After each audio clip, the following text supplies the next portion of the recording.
Yo, I move in tranquility, also virility. Keep it 100, and I move with fertility.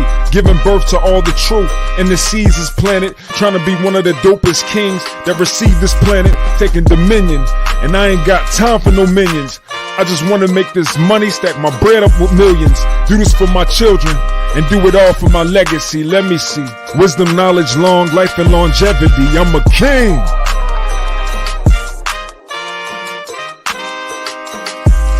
I'm a king, I'm a king, I'm a king.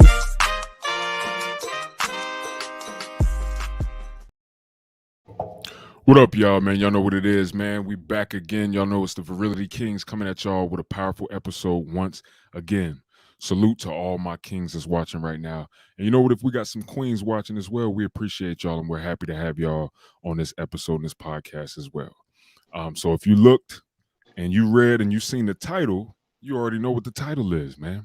We're talking about financial reconstruction and recovery. Now, this is a really big, important topic. I truly believe that me and Tony gonna definitely be able to dig deep into this.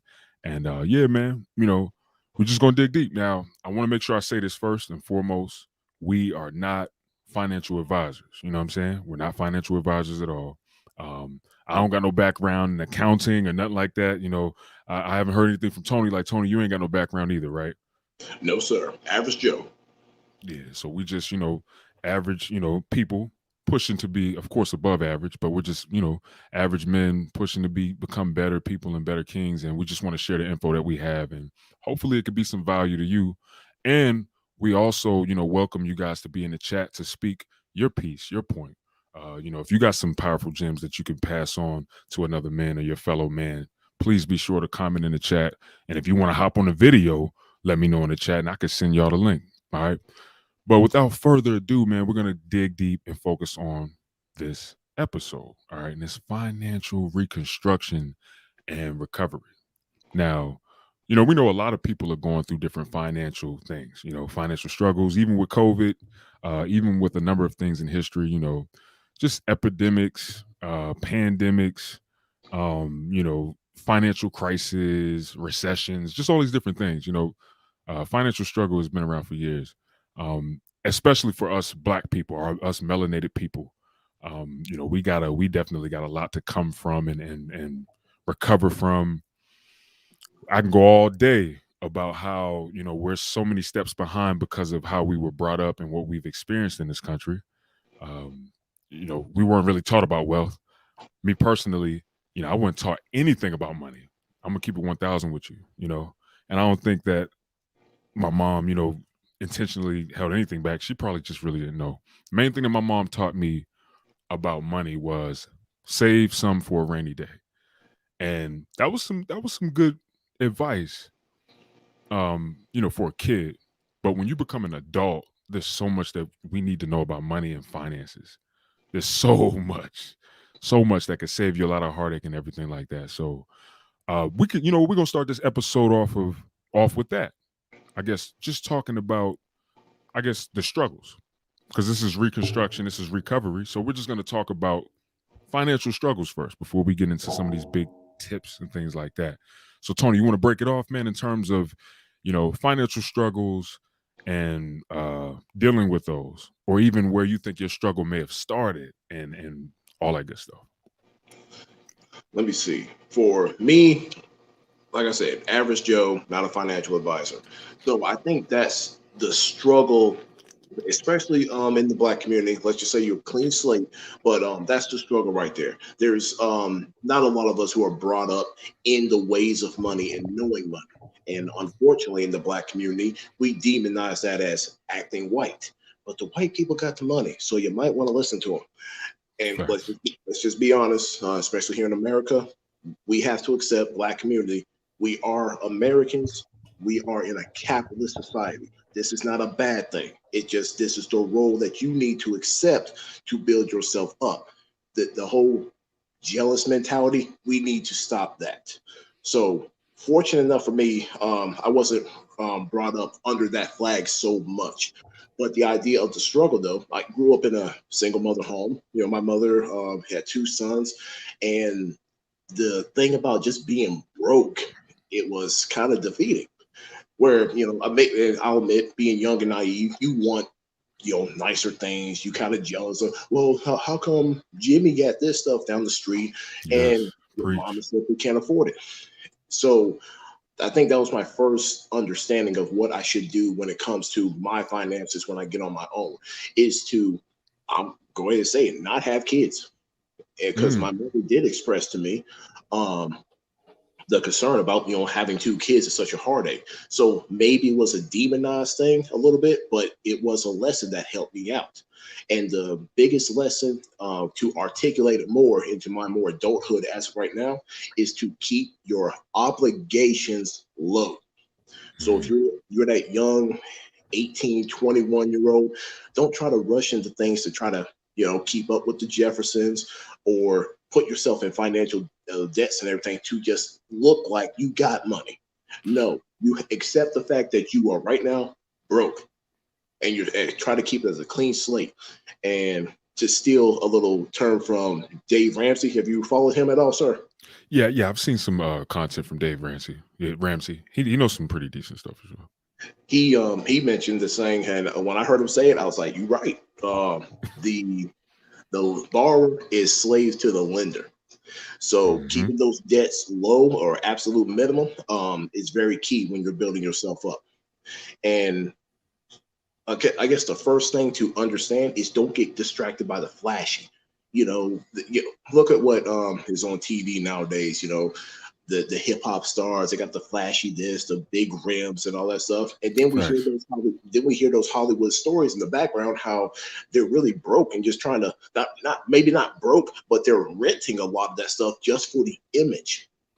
And then us here we are, young, impressionable, average Joes, looking at that as that's the standard for blackness. That's why I gotta be. You put yourself in a more broke position than they will be to try to look that way. And that's a setup right there. That is a setup. Plain Jane average Joe stuff. When I get a job, when I say get a job, I mean find a source of income and basically live below your means. If you got to, let's just say you 18 and a male, there's a big mistake I did not do because I seen it. A big mistake a lot of people do is trying to do that adult thing too damn quick. I just knew, hey, I'm broke. I just got a job right here. I don't need to be trying to find my own place and everything right now. I have a decent relationship with my mother, so we just Mhm. became roommates at that time. So during that time frame, I just saved my money and did my thing. Then that's when I also went to the Marine Corps. I did the Marine Corps because, yes, I wanted to go to college, and I wanted to not do that whole chasing job thing. I just did not want to do that. So when Mhm. I joined the Marine Corps, that time where I actually had some money in my pocket, for the first time, not big money, not rich money at all. Don't get that impression, please. Yeah. But it's like I got some money in my pocket. It's been a little irresponsible with my spending. But towards the end, I knew it's almost time for me to get out of here. I need to save up. So that was Mhm. my most saving. And then by the time I got back out, had to move back in with my mother because nowhere other place to go. And I had some bum money. I'll call it bum money right there. Mhm. And Bum money. it was just a little bit saved up. I was bumming around for a little bit. Then I Mhm. eventually got a job, and this was my first time ever considering, what's it called, welfare, because after your time of service, you're basically entitled to a certain amount of welfare until you get on your feet. Mhm. So I started that process a little bit, but I also looked for work at the same time. Guess which one came faster? The work, not Big Daddy. So, and when I had that That's good. when I had that work building my own wealth, the Big Daddy option was still there, but I was like, nah, I feel proud of myself. I'm working. I don't need that. Boom.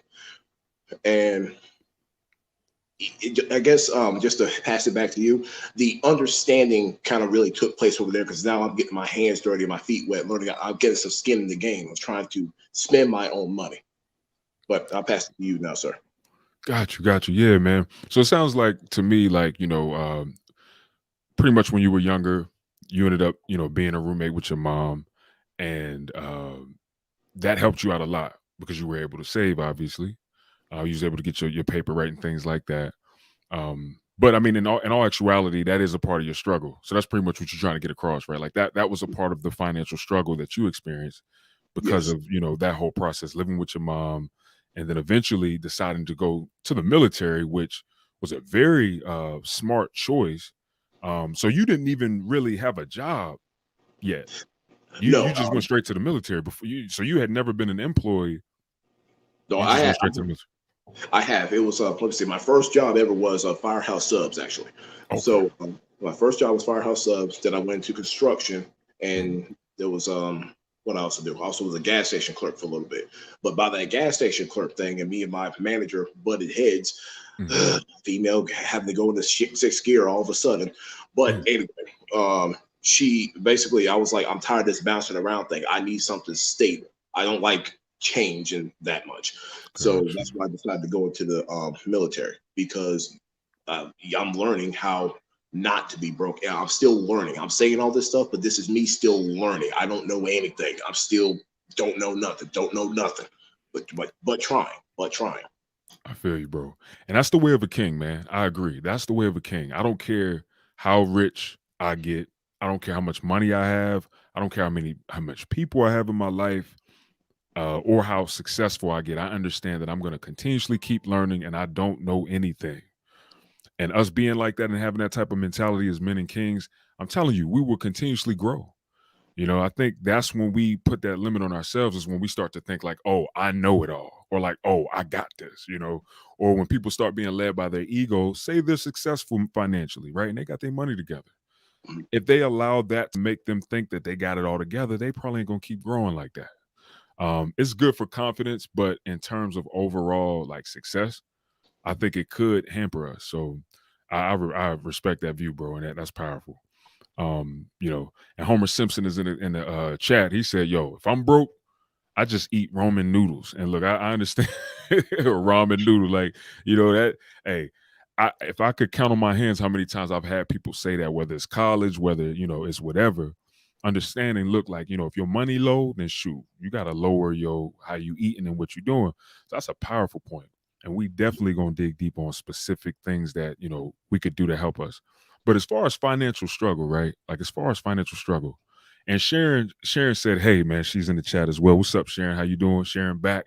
Sharon's becoming a regular watcher of the podcast. So that's dope. It's good to have a woman, come in. She's wise as well. Because we're gonna talk a lot about men. So if women are smart, they need to come to a man's podcast so they can learn. So that's good. I commend you, Sharon, on that for sure.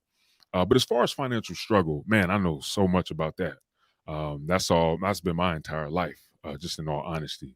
You know what I'm saying? Growing up in the projects, um, that has been the course of my life, financial struggle. I was raised up in the projects. We were living in low income housing. So that's pretty much all I was really presented all the way from a kid to, uh, I'd say about 18. But I pretty much left my mom's home at 16. So, I really was put out there kind of like real soon and real early, still in my adolescence. So that's really all I knew was financial struggle. And the biggest thing I could say about it is like I was saying earlier, I wasn't really taught anything about finances. One thing that I'm very excited to do is to teach my children about things that they need to know. And we're gonna dig a little deeper on some of these specifics, but like credit and how important credit is and how you can utilize that to really get in a position that you want to get in. Um, like I'm already about to put my daughters on my credit cards now. You know what I'm saying? My daughter, she's only 1.5, my other one's only 4. I'm about to put them on as authorized users. You can do that, y'all. To all my fellow men that got kids, you can do that. You can put your children on your credit card as authorized users. They building credit and they don't even know what the heck is going on. A lot of times, a lot of parents end up messing up their children's credit by using their kids' names. All of this further perpetuates financial struggle, especially in the Black community, right? So, you know, I come from that type of energy. So, in all actuality, my relationship with money was messed up and distorted at a very young age. And I started to, when I thought about money, I thought lack. When I thought about money, I thought we don't have enough. When I thought about money, I thought I'm not good enough. to have money, or we're not good enough to have money because my friends, they got money. On Christmas, they got the remote control car that I wanted, or they got the Jordans that I wanted, or or my other friend, they come into my house on Christmas and they got a wad of cash from all their different family members that gave them money. Granted, and mind you, I did have family that would give me some money, and I appreciated it. I appreciated everything I got. But when you a kid, you notice things like that. You realize things like that. And the unfortunate part is we tend to make it mean things about ourselves that isn't true. And I'm saying all of this to point out the fact that this gets further perpetuated throughout life. And I think that this is where the financial struggle starts and where it continues throughout our lifetime. So, going through that was my life. And all I did was is continuously create the financial struggle and the financial lack throughout my entire life. Okay. And I'm 33 years old. My man Tony, he's 34. So we're in our early 30s, right? I want to say at 29, that's when I really started to realize, like, yo, something's not right here. And that's pretty old. That's pretty old. But granted, I think that this is why a lot of people struggle, and a lot of, especially Black people, but all people that struggle financially, it all comes from our childhood. A lot of us go through trauma with finances, whether we don't have enough, whether we see our parents have a certain outlook or relationship with money, and then we take that same thing on. Like, oh, we can't afford it. Every time you go to your parent and you're like, hey, I just want to go. I want to go out. I want to go to the skating ring with my friends Saturday. Oh no, I can't afford that. We can't afford that right now. Me, when things like that would happen, I immediately learned, and I was like, oh, so we can't afford to do things like that, but they can. So that means there's something wrong with us. That's why we can't afford it. So the thing that I'm pretty much trying to say, guys, is I think that a lot of the financial struggle that a lot of us go through starts from our childhood, right? And what I think we tend to do is we tend to sabotage ourselves financially. We tend to not do what's necessary to grow financially, simply because that is the way that we have been programmed since we were a kid. And at 29, I say 29, I said probably about 27. I probably was a little younger, but that's when I started to wake up. And that's what a lot of us need to do, honestly, is wake up. Now, granted, I'm saying all of this stuff right now, y'all, but I'm still not rich. And guess what? I'm still catching up with a lot of things and a lot of debt. So, and I don't mind expressing this, y'all. I don't mind expressing it at all. But essentially, I'm still broke because I have to catch up and I have to repair from all of the mistakes, all of the wrong things that I did for so many years because I wasn't doing the right things. It doesn't mean that I don't know what to do now. And it doesn't mean that I'm not doing some things that's going to help me, because I am. But I'm still reconstructing and recovering to eventually get to that place where it's like, boom. So I say all of that to say, guys, if you're struggling right now financially, right? If there's some type of struggle in your life financially, we can get out of it. And it may take some time, but it does not mean that you won't get out of your financial struggle. That's the biggest thing I want to put out there right now. And y'all gonna see me, and y'all gonna see me financially straight. I guarantee you. I'm just working and I'm doing what I got to do, and I'm applying what I got to do. Watch, eventually everybody gonna see, because I'm gonna upload it on this channel. I'm gonna upload it on Instagram, because I want to make it clear that, yo, no matter what financial struggle we are going through, we can get out of it. Despite what we have been through, despite what we've been taught, despite our childhood, despite what our parents have taught us, despite what our parents have taught us, despite what we've learned from our parents, despite what we didn't learn from our parents, we can do it. We're grown. It's time to take responsibility for ourselves and learn as much as we can about finances and financial literacy. So I know that was a mouthful, guys, but we're gonna start this we're gonna start this motherfucker right. You feel me?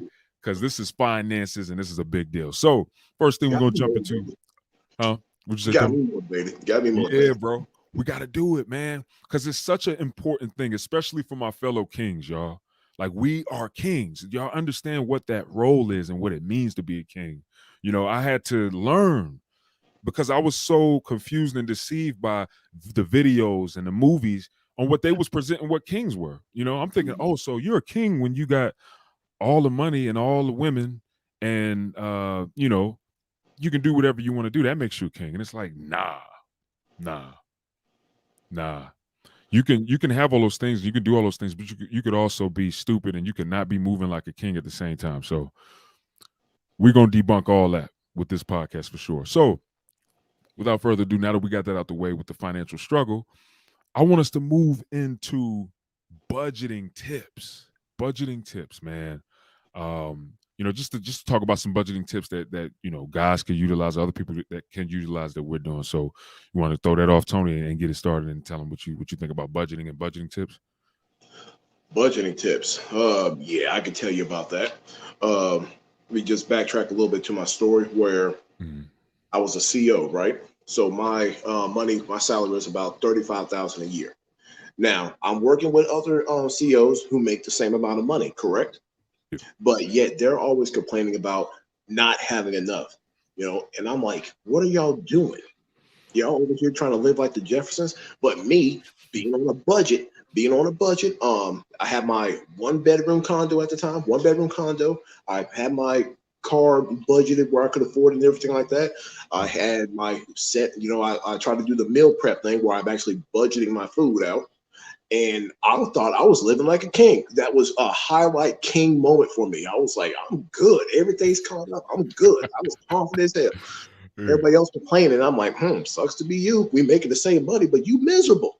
Mhm. And part of that factor is that these are people with kids and other outside obligations. They have, I like to call it, they live that Jerry Springer lifestyle. They go over Mhm. here freaking arguing about their baby mamas, crackhead, meth head motherfuckers from the mountains. And I'm like, y'all some lame ass motherfuckers. You know that, right? Because you don't know how to just keep it simple and focus on what actually matters. Then you always turn around complaining about your money because your money is going out there with that distraction shit. So when it Mhm. comes to budgeting, you have to mentally accept, humble yourself to the fact that you're broke. And I'm not saying this to mock you. I'm saying this as in you ain't got the money. If you Yes. go to Walmart, there's a box of cookies you want, $5. You only got $1. What does that mean? Put the cookie down. You don't get it. That's all that means. There's no ego. There's nothing else involved with that. You just can't afford it. Now, if you work a little harder, save up your money, and then maybe you can afford that box, fine. But there's a buddy of mine who actually told me this little financial tip. He said, "Don't buy luxury items unless you can afford to buy it twice." Now I was like, Ooh. I like that. So unless you got $10, you don't buy that $5 box of cookies. Yo, you know what? I don't mean to cut you off real quick, but that's a dope point because I heard that some people say, yo, you shouldn't buy something if you can't buy it 7 times. Seven. I've heard people say 7. Yeah, like yo, if you can't buy that 7 times, you shouldn't buy it. Yeah. Yeah, And but I both know, ways. Yeah, it could be you know, beneficial. and y'all hearing that, it's like, well, what if I want it now? You got to humble and discipline yourself. Budgeting is discipline. You Mhm. have to, because that's the biggest distraction that a lot of people have, especially young people. We see all that flashy shit and they make it these little prices that seem affordable, but these things don't actually build anything long term, or they're not a necessity. Stick to the bare necessities in life. Baloo had it right from the get go, but not maybe being a bum hippie, from the Jungle Book. Maybe not being a bum hippie, but yes, Yeah. those bare necessities. Don't spend your time looking around for things you want that can't be found. If you find out you can live without it, you go around not thinking about it. Hey. I live that. I live that month mode every day. it Yo. and it feels good when once you accept it, you apply it, and then you see how much money you're actually putting away and just chilling. Then you see everybody else struggle. It kind of gets you that ego boost. I'm not saying that they can't do it. I'm not over here. Really, look at me. I'm not doing that. But it does. It's that little victory in the back of your head. That's that little self pat in the back. You ain't struggling like them. Oh well, somebody's got to win. Somebody's got to lose. Yeah, and that's their individual responsibility. That's the biggest thing too. We got to understand that people we're all responsible for ourselves, And if we focus too much on the other person, how can we really focus on taking responsibility for ourselves? That's something I had to learn for sure. That's a For powerful real. point. But So, oh, so you got when it comes to budgeting, last little note, focus on debt first. Zero out that debt. You want to hit that big fat goose egg on debt. mm, Then you're in the black. Now it's time to actually put money away. An emergency fund, that liquid money. Call it the FU account. I borrowed this from Tom Likas. If y'all like him, freaking the FU account. Let's just say you working and you got that FU account that is like 6 to 12 months of your monthly expenses saved up liquid. So now you at your workplace, your boss is getting on your nerves and you can't stand your coworkers. You could say FU. Now you got the money to basically bounce out of there. You got some time to yourself and you can find new work. But you don't have that minimal. And then after that point, now you're in that disposable income area. That's the money that you use to make more money. Talking about investing, property, mm-hmm. stuff like that. It's that simple 1, 2, 3 process. Don't get distracted by the flashy stuff and don't get distracted by the women. Don't do that because you can't afford them. You can't afford them. Just I can't do Not it. yet. Not yet. Not yet. Eventually. Because once you start moving in that confident, I got money, light, not just throwing it around, but it's like I got no worries. You literally walking into a store, fuck the price on the tag, just put it in the bag. You got that. And once you got that, the women, they will see that, they'll smell that dough, they'll smell it. So don't stress about it. Just focus on that work. They'll come. They'll come. Yeah, they definitely gonna smell it. I tell you, listen. Wherever it's money at, hoes is always gonna be around. I'm telling you, women is always going to be around if there's some paper involved. I'm telling you, I'm telling you, you go to any club, you go to any spot, you go anywhere.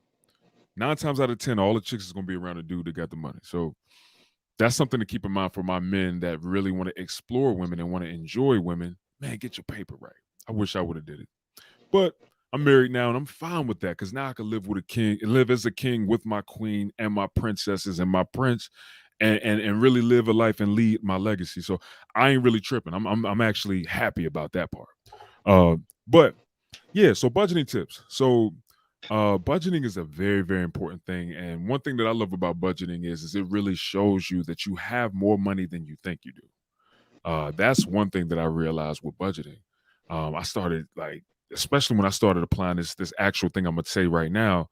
I'm like, damn, I got more money than I thought I had. Like, yo, I'm sitting here thinking I'm broke as hell. I actually have more money than I thought. So this one thing that I learned, I can't remember the guy's name, right? I can't remember his name. He's actually just a normal YouTuber. He's not like very known, but it's a powerful thing that I learned from him. He said, what you should do when you want to budget your money is follow the 50-30-20 rule, right? 50, 30, 20 rule. And he said, what you want to do is with 50% of your money, you want to live off of that. So you want that to literally go to your living expenses, 50 cents of all your money, right? And then 30% of your money, you want that to go to savings, right? Okay. You want to grab that 30% of your money and you want that to go to savings. And then with that 20% that's left over, you want to utilize that for pretty much the things that you like to do or enjoy to do, or for entertainment purposes, or the necessities, if you will. You know what I'm saying? Kind of like your necessity things, or things that you could live with, live without, right? So 20% can go to that entertainment, things that you enjoy, clothing, self-care, grooming, stuff that you want to do for yourself. 30% of that can literally go to savings. And when I say 30% to go to savings is pretty much utilized for a number of things. Saving, investing.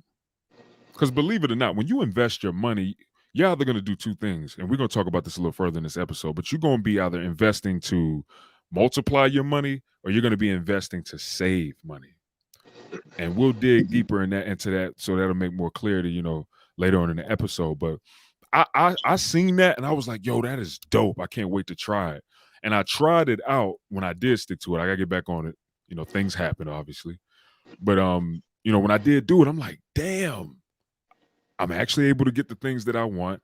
Me and my family, we could actually have some fun, a little fun still. And I'm still saving 30% of my income. Start doing that after a few weeks, after different, payments come in or money come in, my income. And I'm like, damn, I was able to actually save a good amount of money. Also was able to get a couple things for me, my wife, and my kids, and we was able to have fun. And all of our living expenses are taken care of. So, Bravo. Bravo. that right there is a powerful budget that I highly recommend that y'all try. And I'm gonna say it one more time.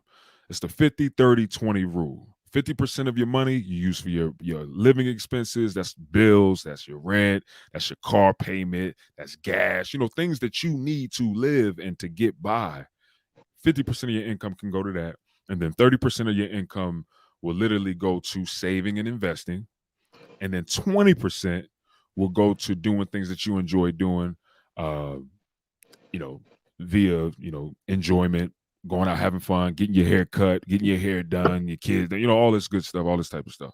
So I noticed that was a good thing about budgeting. Now, one thing that you're gonna notice when you start to employ budgeting is you'll realize the clarity of mind concerning your finances because you're actually putting a name to each dollar. I'm telling y'all, man, you put a name to each dollar, then you see where your money going and you see how your money flowing. That's what I mean when I said like, yo, when I started budgeting, I'm like, damn, I got more money than I thought I had because now I'm putting a name to each dollar and I'm seeing how it's going and I'm seeing how it's flowing. I'm like, okay, this money coming in that way, boom. All right, this money is going out that way. Now I see where everything is going. So now if I want to be strategic and I want to make a plan with my money, I can, I can, adjust things, switch things, boom, boom, boom, boom.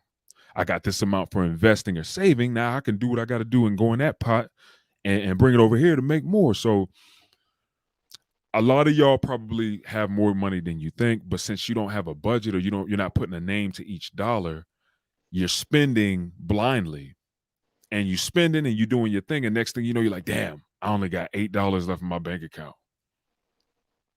Now what Yep. you gonna do? And Yep. the biggest thing that I used to do, I would have I only have $6. This is back when I used to eat out a lot. I only had $6 left in my bank account. I'm like, all right, bet. I'm about to go to Taco Bell. And I would spend that last $6 on some Yeah. food. Food is a big expense. We don't It's realize how much we oh spend on food, and bro, especially with the cheapest way, of course, would be to buy your own groceries and cook it yourself. But with the bingo. easier things, with the fast food chains, restaurants, DoorDash, the more middleman you put into it, the more you want to pay for the same thing you would have if you would just did it yourself. So that's a big lesson of discipline right now, and we always spend more on food than we realize. Yes. And cooking at home, let me tell you, that's gonna save you so much money. That one thing right there. If you just start cooking at home and you say, all right, bet I'm only gonna go out to eat once a week, and the 6 day those look, can't even talk. Those other 6 days you're cooking at home, you're gonna notice in your money. You're gonna be like, well, damn, shit, I didn't even spend as much as I normally. Usually I'm going to Chick-fil-A, I'm going to Burger King, I'm going to McDonald's, I'm going to all these spots, and I usually spend about $90 to $150 in a week. Shoot, this week I only spent $18. It And then you'll happens. start to realize you're like, damn, I saved money. So that's a powerful point, man. And I think it also correlates with obviously budgeting. If you do want to eat out, or if you just like, yo, I gotta eat out, it's convenient for me. It helps your life flow better than budget it in. Put it in your budget. Apply that to the 20%, like I was saying earlier. Remember, with that 20%, that's all things that you want to do that you can live without. So if you want to eat out, boom, you can play with that 20%. You know, if you want to get you get your hair cut, get your hair done, just things, self-care. Important things, but things that you can live without. It's free game in that 20%. So May that's I a tack powerful one. may I tack on one thing with that, with the Sure. budgeting? Hell yeah. A term I learned in my time of service, the 7 P's. Have you ever heard of that before? The 7 P's, sir? It sound familiar. It sound familiar. Proper prior planning prevents piss poor performance. Ooh, I ain't never heard of that, but that's powerful. I usually say that the people in the gym, they come in, well, I don't know. I say, hey, where you training today? I don't know. I got to throw something ever. Boom. Hey, practice those 7 P's and you'll be straight. Yo, Same, same. what was that again, bro? So what is Proper prior planning prevents piss poor performance. Wow, man, that's So powerful. apply that to your health, apply that to your wealth. Boom. Yo, that's so powerful that you said that because today, I had a huge epiphany today. And I started to realize because lately, doing a new diet, doing keto, my body happened to adapt to that. When you adapt into something new and you're at a caloric deficit, obviously, you going it. How could I put it? It's something more difficult that you're not used to. So obviously, you're gonna kind of slip a little bit. So I wasn't hitting the gym as often as I normally do. I wasn't sticking to my diet as much as I normally do. And I realized, and I'm like, you know what?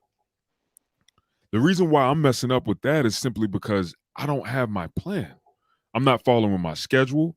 You know what I'm saying? I don't have a set schedule like, yo, I'm gonna go to the gym at this time. I'm a cook at this time. I don't know, I'm gonna get my hair braided at this time. Just different things. Like I realize I'm like, yo, I don't have a schedule. This is why I am falling off of what I was doing because I stopped sticking to the plan. And then, moving over to the lifting, now that I'm doing keto, obviously, I can't be doing the same volume I was doing before keto.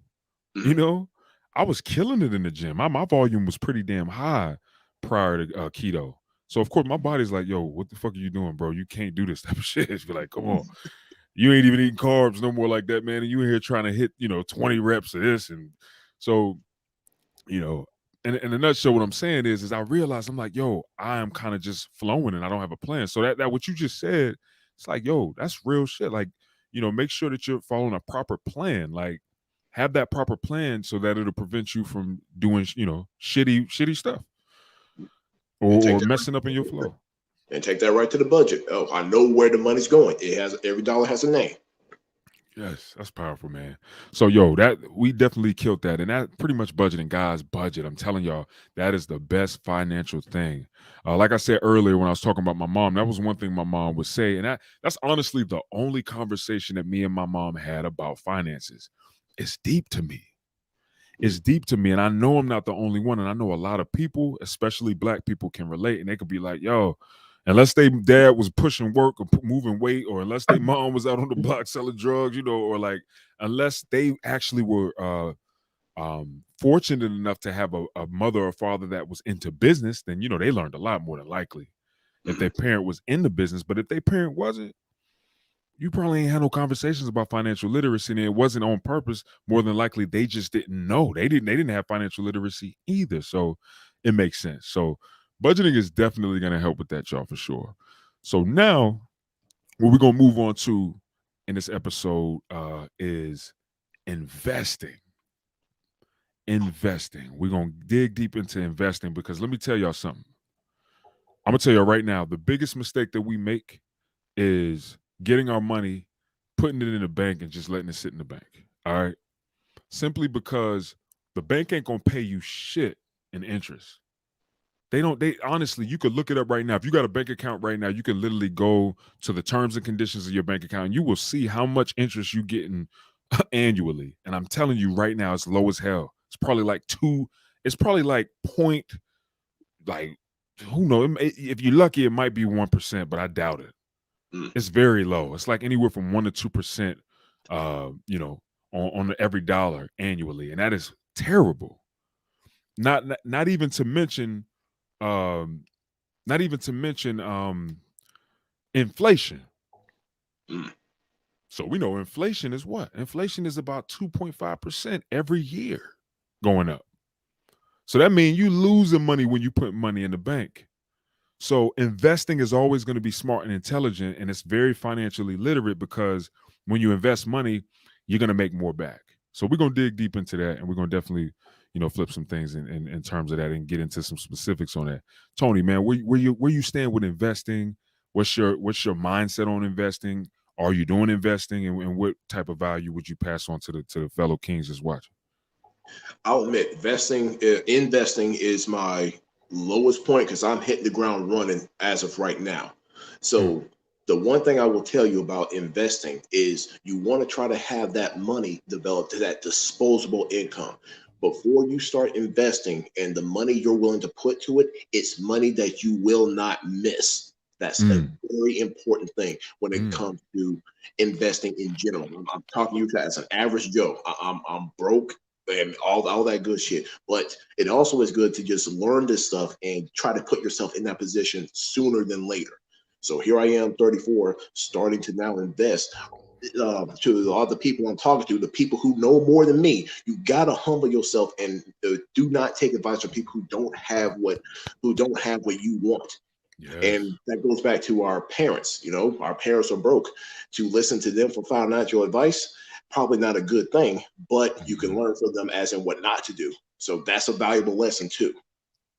But Yes. when it comes to investing, it is about trying to long term, to think of it more long term and multiply. Yes, there are people out there who are doing this day trading thing where they're looking at the stock market, they try to buy low and sell high. That's the little Mhm. bit I know about it.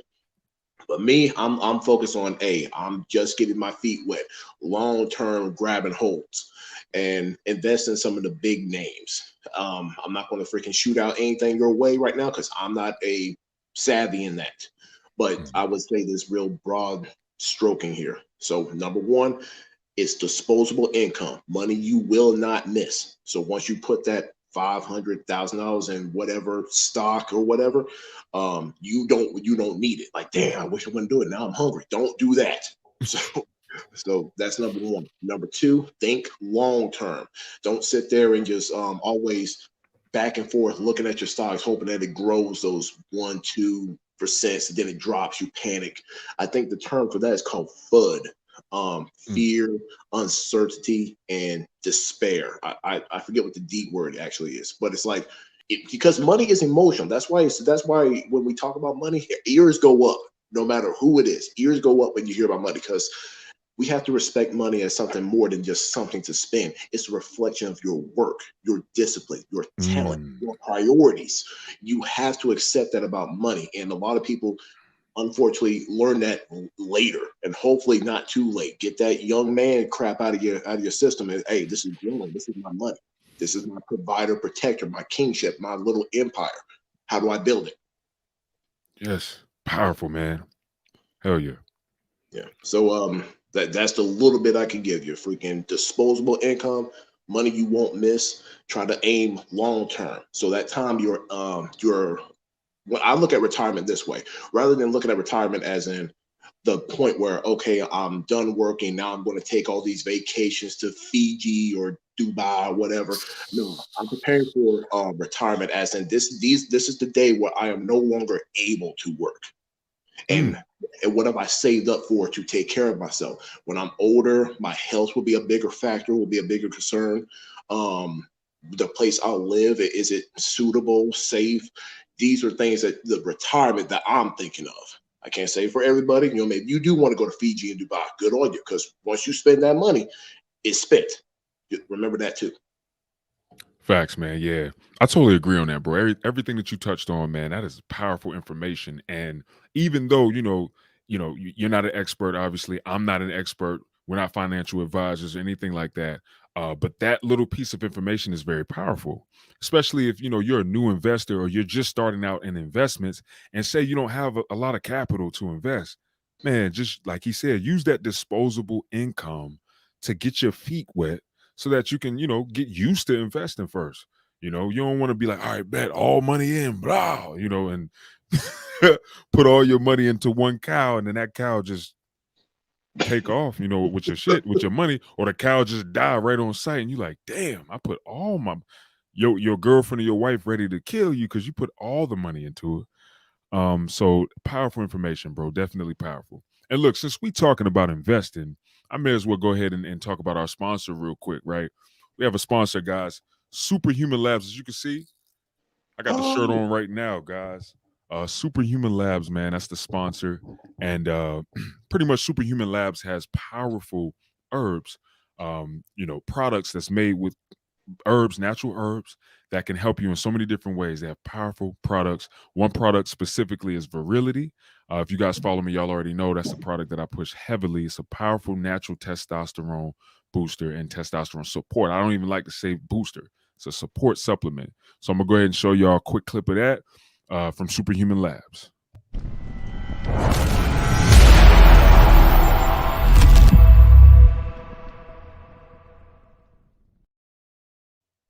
Now, Superhuman Labs has multiple products, multiple products. That's Virility right there. That's a powerful product. They also have another product called Maximo Libido that really helps men with, giving them more energy, performance, as well as sexual performance, and just overall virility. So those two products are powerful. And then they just released a new product called Super Alpha Shred Natural Fat Burner. That's a great, powerful fat burner with all natural herbs that literally speedens your metabolism, lowers your appetite, and honestly, it's just an overall powerful supplement. So look, go to superhumanlabs.store, get it popping, put in a promo code Halloween. They still extending that until Monday. And get their products, man. It's powerful products, man. Powerful product. And I say they like I'm not a part of it. Obviously, I'm a part of the company, but Superhuman Labs, guys. So definitely check them out and get it popping. Now, I'm gonna go ahead and get into this real quick. So investing is very, very important, right? It's very important. For one reason, what I was saying earlier, talking about, a lot of people tend to just get their money and put it in the bank. Well, that's what the bank wants you to do. You want to know why the bank wants you to put your money in their accounts and just let it sit there? Simply because they're gonna get your money and they're gonna invest it. And they're gonna flip your money, right? They're gonna flip your money and use it. Why are we gonna put the money in the bank and give that to them when we could do that for ourselves? And flip the money for ourselves. So this is why investing is so important and why you definitely want to invest your money for yourself. All right? Definitely want to use that money to invest for yourself. Now, there's different ways that you can invest, obviously. If you're looking to save your money, one thing that I highly recommend and push out there is that you get into stocks and bonds. Now, when I say stocks and bonds, I'm gonna go into the bonds first. Most government bonds have a very higher than normal percentage in terms of annual interest. So there's different government bonds that has anywhere from 6 to 8.5% on every dollar annually in interest. So say you got like say you got about 2,500 or 3,000 that you kind of want to just save and sit on. You can invest that into a bond, right? Into a government bond. And as time goes on, guess what? You'll gain interest. You'll accrue interest. So if it's 8%, I'm not gonna do the whole math right now for y'all, but you could do it, guys. 8% on the dollar each year, you could that's an all right amount of money. But here's the kicker though. You want to find a bond, a government bond that'll do compound interest. Compound interest is powerful. You want me to tell y'all why compound interest is powerful? Warren Buffett. Y'all know Warren Buffett is one of the richest men in the world, right? Warren Buffett said that if you're gonna invest in any bonds, the reason why you want to invest in bonds is simply because of compound interest. That's how anybody could get wealthy if they take advantage of it. And I can't wait to do it once I get enough money to do it. But simply compound interest is all right, say it's 8%, right? Say it's 8%. That first year, you get that 8%. So your money increased 8% in that first year. Guess what? The second year, however much money your money increased, so that extra 8% is now gonna keep flipping with that extra 8%. So I'm gonna give you an example of what I'm saying because I know that might sound kind of like, yo, what do you mean? So say you put 1,000 in, and then at the end of the year uh, you accrued $400, right? Okay. That's not 8%, but I'm giving y'all an example. So what'll happen is that second year, now you'll get 8% extra from that $1,400, not just 1,000 from the first year. Okay. So that first year you got 1,000, you made 400 in interest. Second year, now you got 1,400. What you're gonna do is you're gonna get 8% more on that 1,400 for the second year. Then the third year, say that bumps up to about 1,800. Now you're gonna get 8% from the 1,800. Y'all catch my drift now. Yes, sir. That compound interest is going to keep raising and raising. That's where the money is at. So bonds is definitely something to think about. Another thing that you guys want to think about, man. I know a lot of, especially us people, us black people, because we weren't taught well, man. The white folks been killing it for years. But I'm telling y'all, stocks is where it's at. And I'm talking about reliable companies, companies that are reliable like Apple, Nike. I'm talking about companies that really ain't going nowhere. You know what I'm saying? Apple, Nike, Microsoft, Some of these powerful companies, I can't think of all of them right off right now. But what happens is first of all, these companies do very well year to year. That's the company that you want to invest in. If you go back and you look at the history of Apple, just go back and look. Just look. Look at when Apple first launched and they went public, and look at how much they were worth a share. And I want you to compare that to how much they're worth a share this year. And then think about if you would have invested in Apple back then to right now. How long has Apple been out? Apple has been out since what, 2000? No. That's right. They were Macintosh first. They've been out for years. But you catch my drift. Like, I'm talking about when they like launched the iPhone and all that. Like when Apple really started popping. Mhm. We can just go from there. I think that was like what, 2004 or some shit. I don't know right off. But it's just something to think about, guys. I'm telling y'all, your money would have quadrupled. So it doesn't make sense for us to just sit our money in a bank, our savings in a bank, when we could put it in a stock that's and businesses that's definitely going to keep growing. And then on top of that, when we buy shares and stocks, guess what? Now we're part owners of that business. Why walk around, or why be wearing Nike?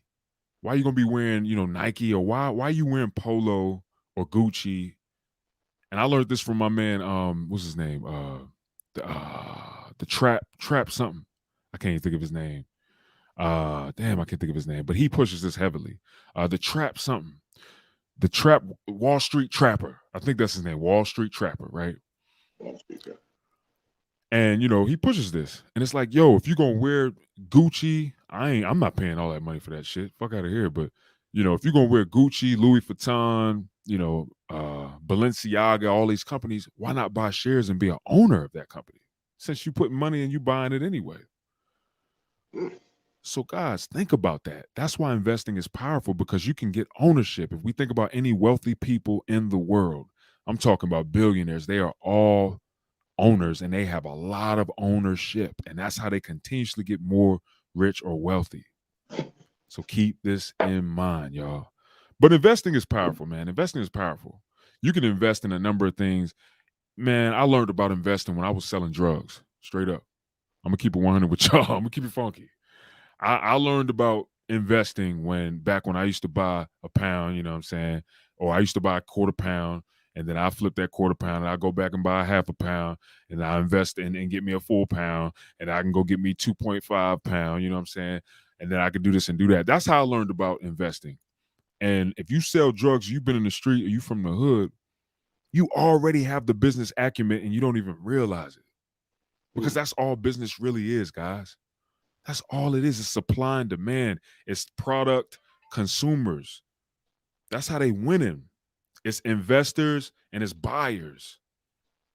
It's investing and flipping. That's business. It's commerce. So investing is a big thing, y'all. I'm telling y'all. Even if you ain't got a lot, like right now, I'm gonna keep it 100, man. I'm still building. I'm paying off a lot of debt. I'm doing a lot of things, so I don't have a whole lot right now. But I'm growing and I'm starting my business, like Superhuman Labs. That's my company. You understand? It's my company. So I'm doing a number of things to obviously build that type of financial foundation and structure and security. But obviously, it takes time, guys. It takes time to do it. So investing is going to help. It's like building your kingdom. Building, biggest thing I can say is like building our kingdom brick by brick. I know I'm going in, y'all. I know I'm talking a lot.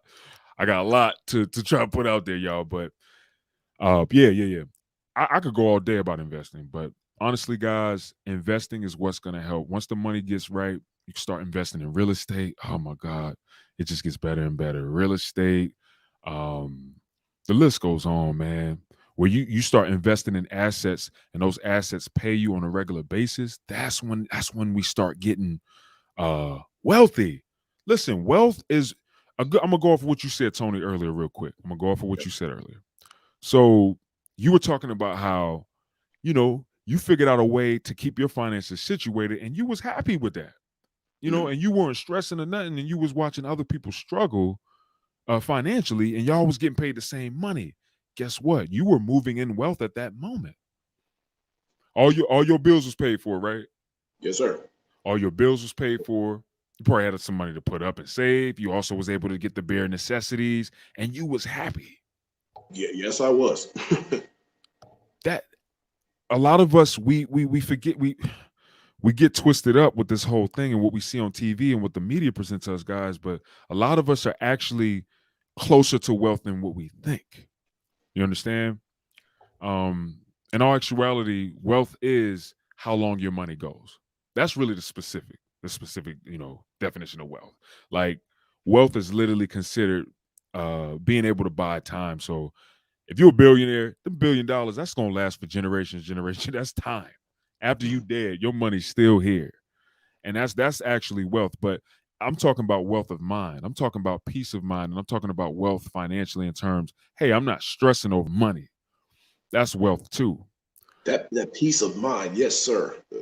I believe that's a greatly missed or unappreciated goal, but you don't realize it until you actually do it. So it's that discipline. Hopefully, you got the discipline pass. When you get to that point, I'm not stressing.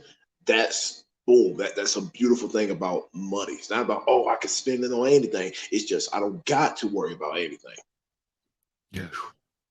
And I'm not there yet simply because, I'm recovering and reconstructing. But that's the whole point of this episode. I want you guys to understand that it's fine. Listen, I Donald Trump, Kanye West, I love Kanye. A lot of people talk a lot of junk about Kanye, but I respect that man. That man was in big debt.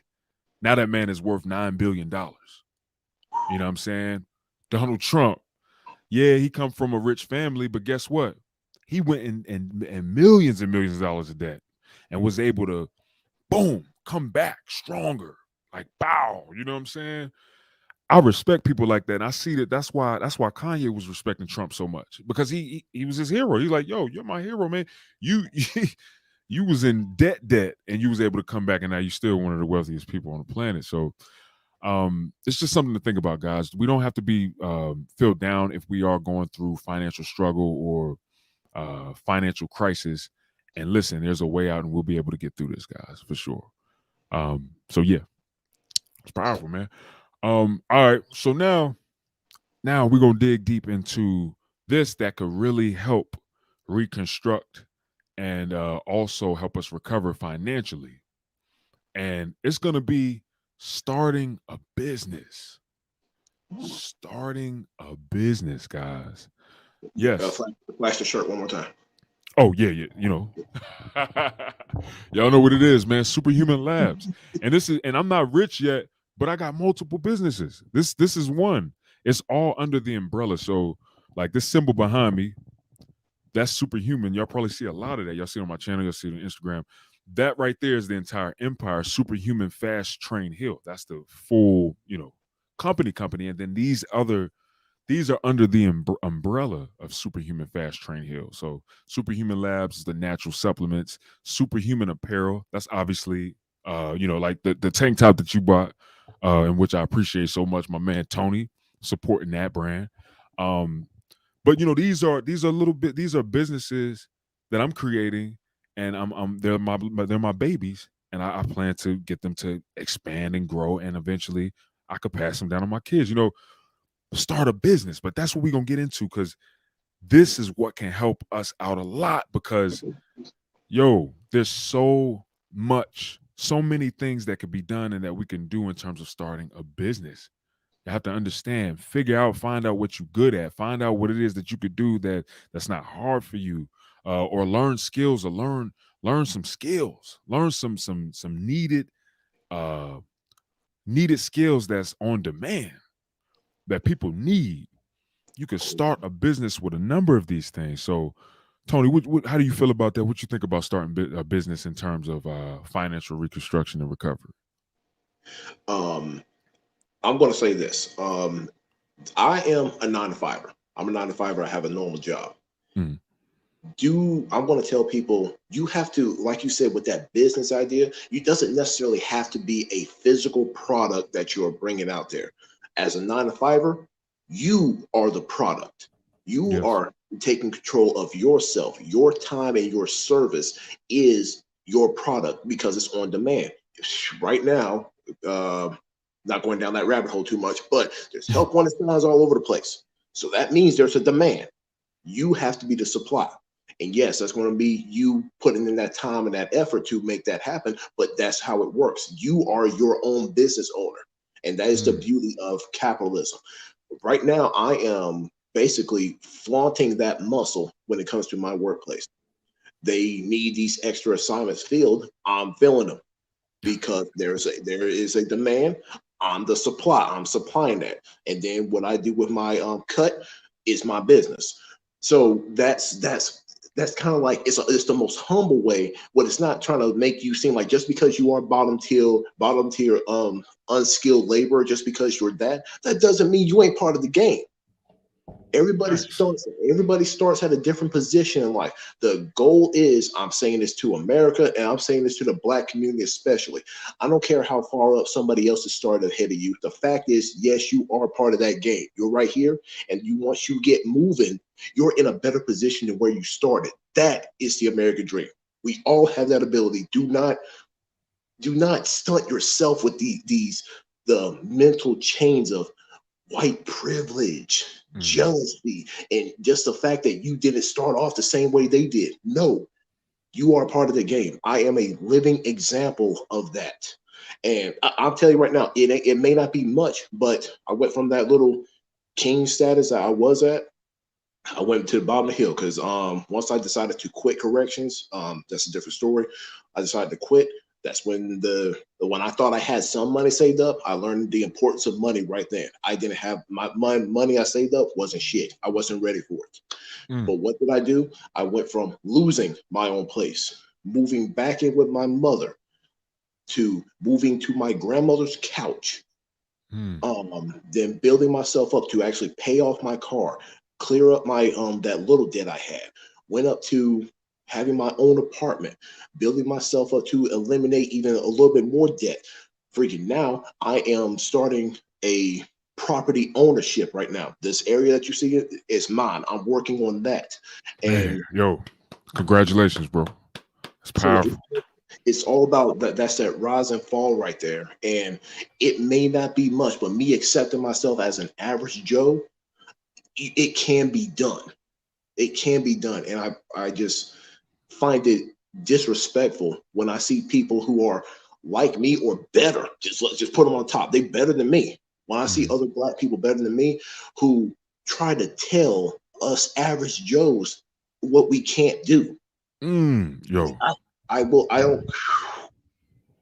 You know what? There's some of those big names out there that disgust me when they do this.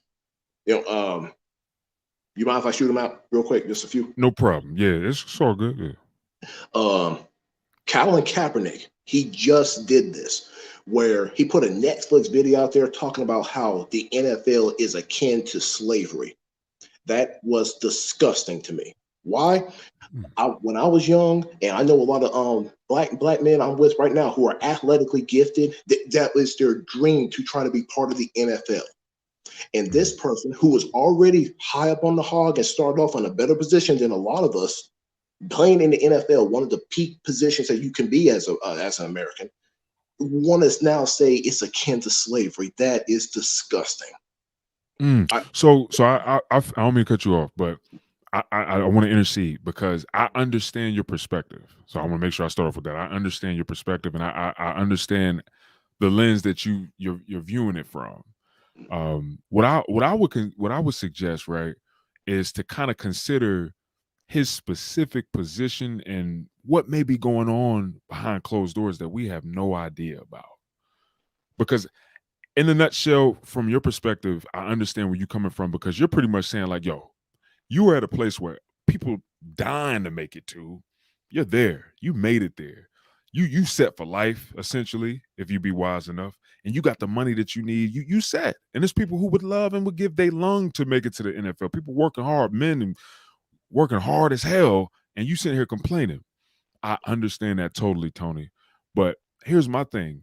Do you think or do you consider the fact that maybe like behind closed doors, bro, it really is like that?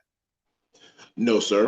And the reason being, the not saying we're on the same level, but I served in the Marine Corps. There's a lot of poking and prodding going on in there to make sure that you are physically able and you're held to a standard to do what they expect you to do. And if it was the same, but yet the Marine Corps or the military in general is also another way for the young blacks of the ghettos out there to try to build themselves up. It's a lifesaver, and there's several. I served with these black men who actually looked at the service as a way to save themselves, Mm. and to see people just disrespect that, it's this disgusting to me. Where how can you be up there? I want to say, go ahead, baking cookies with Martha Stewart. You're that Mm. person, and you're telling the rest of us how, oh yeah, we're oppressed. The only oppression that's going on is that mental chain that they are reinforcing, that we can't do the same thing they did, when they are living examples of no, we're not. We're not oppressed. And I throw myself on that same template when I ain't shit, but I'm like, hey, I'm trying. And then when I'm looking at the black youth who are lesser than me, um, and they're believing what they're saying, I'm like, no, don't believe them. Look what you're doing right now. Just make some course corrections, and you can Mhm. move right on up. You could pass where I'm at. I It- agree with you, bro. I see what you're saying. I see the point that you're making, and I see what it sounds like to me. It sounds like you're pretty much saying like him expressing those things and his experience could be a bit misleading to the younger black men out there. yes, And I feel you because you're like, well, listen, we don't want these young men to think that they don't have a chance. But here's my perspective, bro. So, because I'm gonna be honest with you, like I don't fully agree with what you're saying. Like I, in my personal opinion, I feel like it don't matter how much money you get or how successful you are, racism still exists. And the reason why I believe this is simply because some of the richest people that are black express this multiple times. We got Jay-Z, we got Kanye. There's multiple interviews where they express this shit. Jay-Z, Kanye, and pretty much what it is a lot of these black men who have become successful just want to have their seat at the table as well. And when I say seat at the table, I mean us as black people, we deserve to have our seat at the table as us as a people. And what I'm hearing from a lot of these successful rich black people, they're saying, "Yo, like at some of these high tables, we're not really allowed or we're not really viewed as equal there."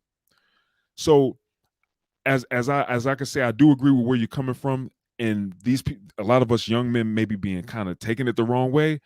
But I think that we also need to know the real too. Like we need to know that yo, if we do get rich and we do make it to that point financially or successfully, whether it's NFL, music industry, you name it, I think that people should know, hey, racism is still there.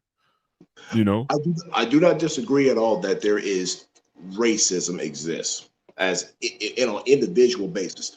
Yeah. Example, here I am just doing my little struggling. Let me see, at a corner store, I was playing my grandfather's lotto numbers, and this white dude, he kind of bowed up behind me a little bit. I'm over here thinking, oh, okay, let me get out of the way because since I'm not being served right now.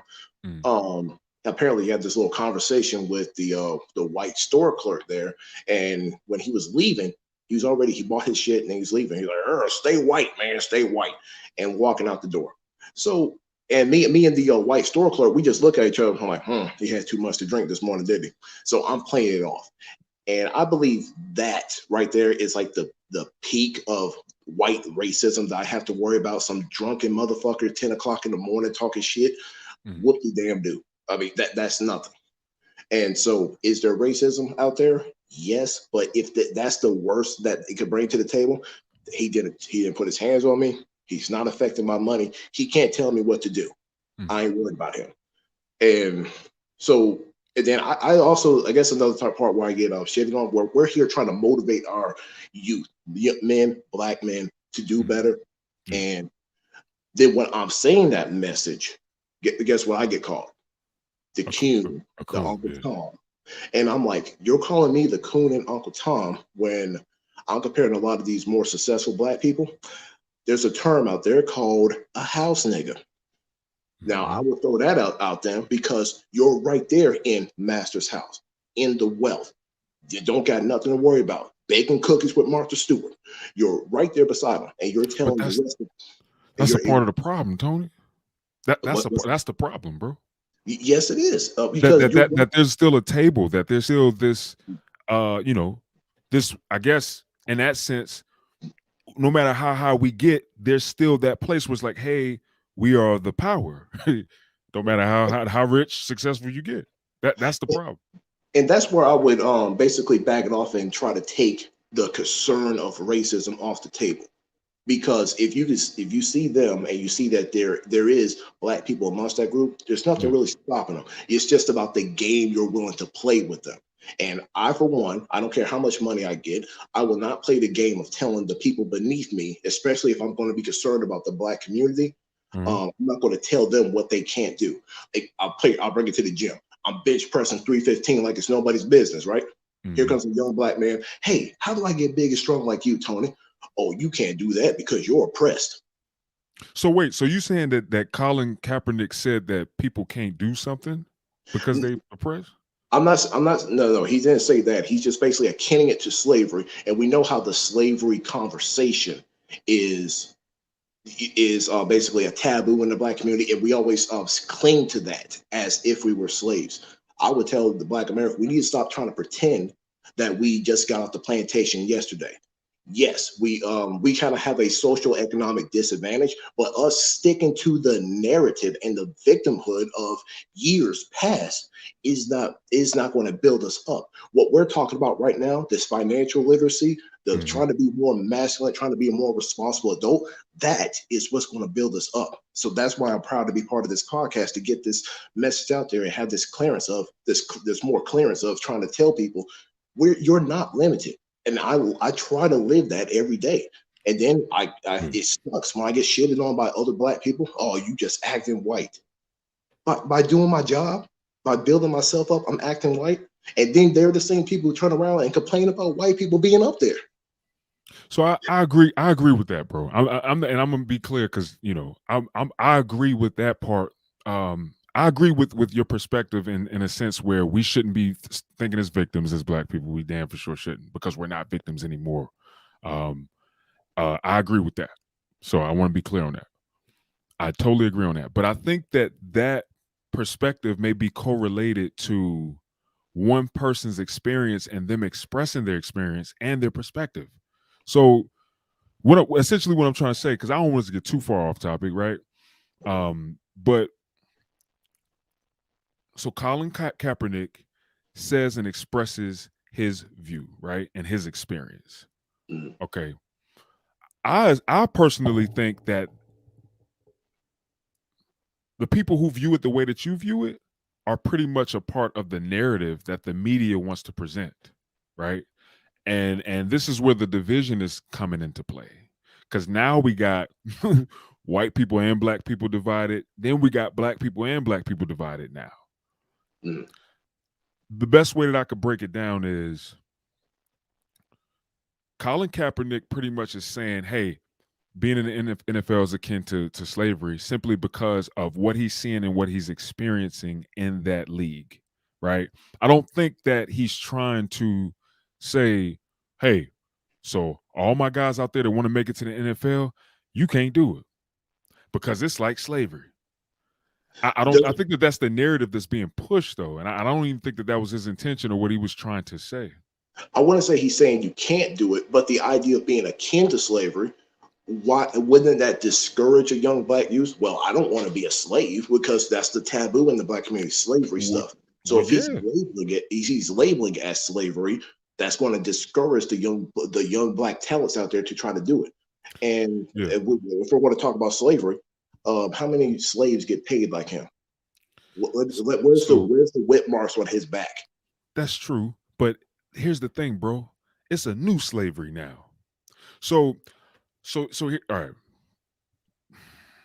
The best way that I could put it, right, Mm, is and listen, this is good.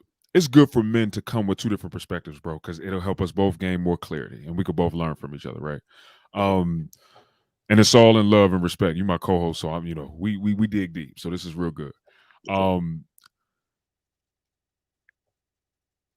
the best way that I could put it is that's his perspective and his actual experience. Um, the people, the guys who may be discouraged and feel like, oh man, I don't want to do that because it's akin to slavery. I think that Colin Kaepernick and whomever else was willing to speak out and open it up about the truth and how the whole NFL is set up. I think that they're willing to speak, and I think that the powers that be, or the people who obviously run the organization, doesn't like that. So I think that that's where this narrative is coming from, to pretty much paint his words in a way that he didn't fully mean it. So I understand where you're coming from. Mhm. You're saying, yo, how's the NFL like slavery? He ain't getting whipped like they was getting in slavery. He's not getting abused. His girlfriend ain't getting raped by a slave master. I understand. He's not seeing people be murdered. I understand. But the new slaves and the new slavery is on a psychological, mental, and financial way. So essentially, bro, and I'm about to get real deep. A lot of us are living as slaves simply because we're being deceived by the media and the powers that be. Everything that's being presented to us, bro, is leading us to be programmed in so many different ways, all the way to the point where a lot of us deal with issues with self-worth because of what we see on TV, what we see on these devices that's been created that has everybody's attention 60% of the day, even when people driving. I could attest to this right now. I be driving. It says I had a damn phone while I'm driving. Oh, All of these different things that the media presents, right, for their purpose. Okay. I don't think it's at this point. I don't even think it's about black people no more. But I will say that the racism still exists. So obviously that's in the mix with it. I think that Colin Kaepernick, and if you watch that documentary or the show that he got, I know what you're talking about on Netflix. They kind of go dig a little deeper into his history when he was a kid and when he was growing up. And I think that he did go through a lot of racist and racial things because he's mixed, so he's black and white. They get it. They get it a bit worse than black people, honestly, because they don't know who they fit in with, who they belong to. Both sides is looking at him a certain way. So I think he's probably a lot more sensitive to inequality in a lot of ways. I can agree to that. But may I interject real quick? I Yeah. believe a lot of that stress does come from the black community itself. We like I was saying, freaking me trying to be a professional, getting the job done, and moving forward in life is Mhm. demonized. We the black community, especially the I would say the heavy people who have the mics right now, Yeah. they demonize success, but at the same time, they will use the system of capitalism to be up in those gated communities. And So do you think that they're demonizing it? You think that they're demonizing the success, or are they just exposing the truth in their success, or exposing their perspective in their success? this is why I label them as house niggas. They are because they cannot. This is why because they label they You they just said it so casually. You like, but yeah, this is because this is what me. I'm not a person that freaking drop in bombs so much, but yeah, it's like I can't pull any more punches. I'm not going to be nice about this because what I'm seeing you're doing is wrong. So yeah. this, like you said, that mental slavery. Mhm. That's what they're doing. They are when I'm saying they're the house niggas. They're the ones in Master's house telling the rest of us field niggas, the ones who are just normal, what to do, reminding us of what our place should be. That's why they stick on the racial disparities all the time and trying to basically overplay the victim card, the oppression. That's what they're doing. That's the manipulation. They're willing to play the game just enough so they can have a seat at the table, but they're like the filter, the puppets telling the rest of us everyday niggas where we can't be. I see that you went out.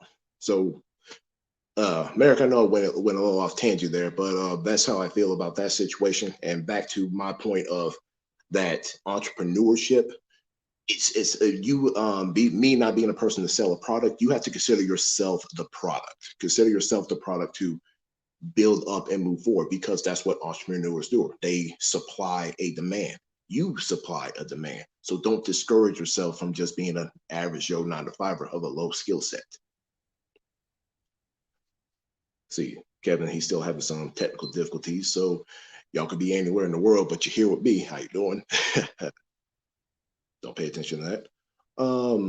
I wish I could pull up some comments or something to have some interaction, but oh well. Entrepreneurship is a good method. I don't know anything about selling products, but I have been a sales representative before. So, the idea is to supply a demand. Um, is he coming back? Nah, can't hear me yet. Okay. And to supply a demand, which means if there is a position that needs to be open and you got the skill set, do it. And to try to, another term I like to throw out there, earn your keep. At the workplaces I've been at, I've been honestly one of the best workers because one thing, I don't bring any extra BS to the table. I'm not there to be rude or try to make myself be beating on my chest alpha. I just do my job. So management or supervisors always see me like we need a whole workforce of you. He's still suffering technical difficulties. Can you hear me? Yeah, can you hear me? I'm sorry. Hey, I'm sorry about that, bro. It literally like just shut off on me the whole computer, man. So I'm back in business.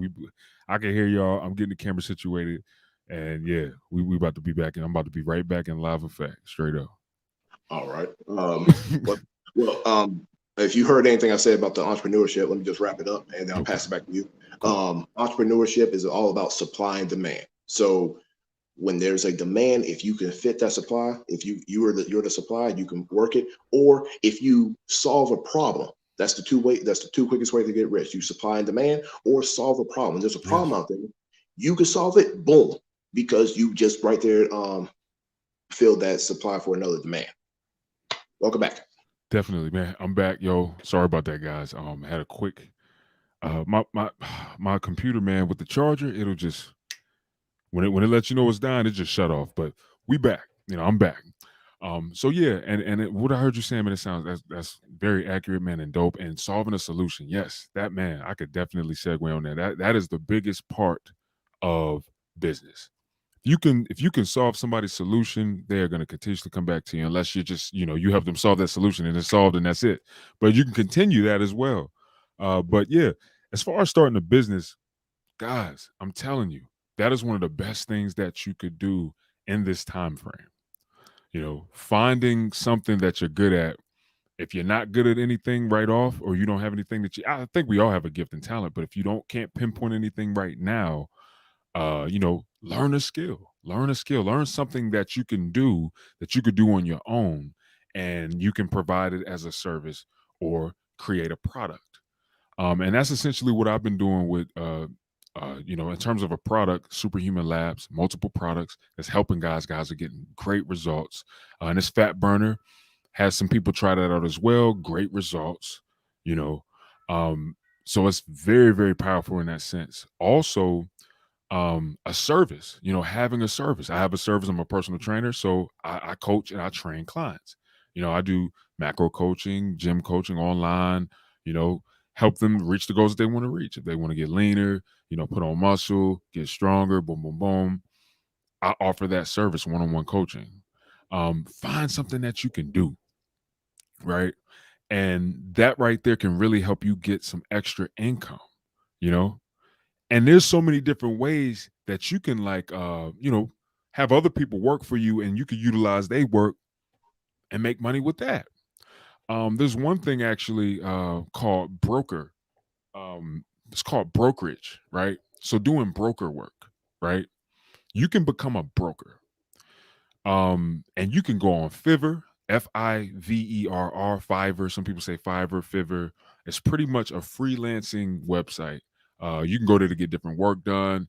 You can get, digital graphic design done. I'm doing my ebook. I'm actually working with somebody right now. That's another product that I have right there. Boom. I'm getting my graphic designs done. I already got the cover done. I'm also gonna have a formatter and a transcriber from Fiverr. But listen, you could get on there, right? and you could brokerage a lot of these different freelancers. So I'm giving y'all a gym right now, powerful gym. So thank me later. So what you what you could essentially do is you can get on Fiverr, create your account, right? And then put up, you know, that you do something or that your company does something. It could be graphic design. It could be anything, designing ebooks, creating logos, creating t-shirt design. Like it could be anything, right? And what you want to do is you want to find somebody or a freelancer who could actually do that for you. And then essentially you become the broker of connecting that freelancer to your buyer. And what you'll do is you'll work out a deal between you and that freelancer and be like, yo, all right, so freelancer, you're gonna charge how much to do that? How much do you charge to do that? Say they charge, I don't know, $300 to like literally type out a whole ebook or something for you, right? And say that's the work that or the service that you want to present. So they're gonna charge you 300 to do that work. You can go and you can flip and you can charge somebody 450 or even $500 for that same work. Mm. So essentially, you'll end up getting that $100 to $200 in a brokerage fee. You could either let the freelancer know, you don't have to. It'll probably work a little more smooth if you let them know. But if you don't let them know, you could just do it, find a customer, say, hey, bet I do this, bop, bop, bop, bop. I can write out and transcribe a whole ebook for you. I only charge $500 for it. They pay you the $500. You give the freelancer 300, the original amount he told you he would charge you, and boom, you just made $200, and all you had to do was just essentially transfer the work. If you let the freelancer know what's going on, then you could just have a freelancer connect with the customer, and then you ain't even got to do shit at all. But if you don't really want to tell the freelancer or the person that's going to be doing the work, then you ain't got to do that. You could just literally get all the info from the customer, pass all that info to the freelancer, and now the freelancer is going to produce that service and product. You get the final product, pass it on to the customer.